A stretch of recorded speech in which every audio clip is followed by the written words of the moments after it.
Rohingya refugee arrival continues despite risks and expenses. Around 1 million mostly Muslim Rohingya refugees have fled to Bangladesh, and from there thousands risk their lives each year on long and expensive sea journeys to reach Malaysia or Indonesia. However, many locals in host countries have voiced serious concern. More details in the following report.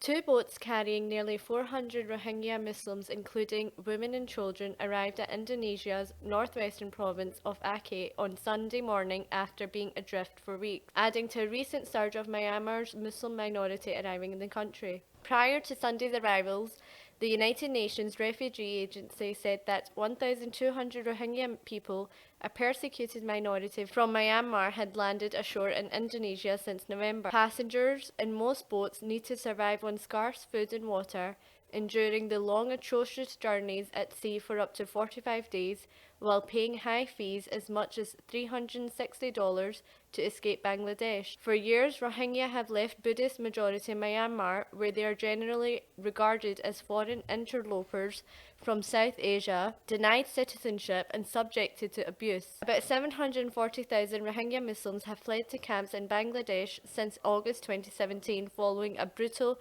counterinsurgency campaign. Most of the refugees leaving by sea attempt to reach Muslim-majority Malaysia in search of work. Since November, more than 1,500 Rohingya refugees have arrived by boat in Indonesia's Aceh province.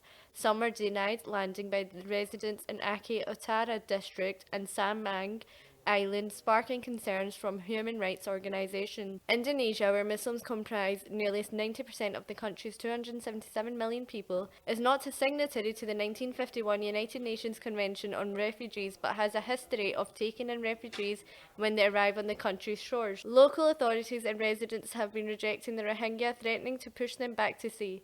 The local government in Pede said earlier it would not take responsibility for providing the refugees with tents or basic needs. They said they would not bear any expenses and that no shelters were available, according to VOA. President Joko Widodo said Friday that relief would be provided for refugees temporarily with a priority on the interests of the local community. He accused a human trafficking network of being behind the rising number of Rohingya refugees reaching his country by boat, vowing to take strict action against the perpetrators.